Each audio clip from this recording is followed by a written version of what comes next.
আসসালামু আলাইকুম।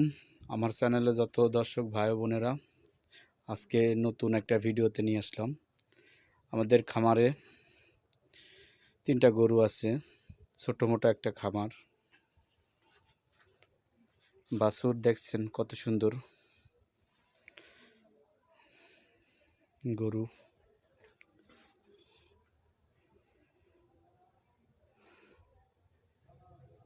মনে করলাম যে একটা ভিডিও দিই আপনাদের সামনে।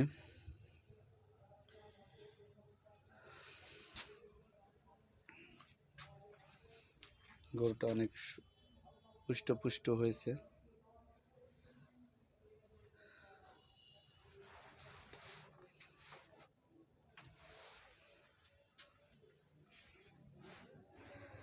শীতকালে গরুর অনেক ইসিতে রাখতে হয়।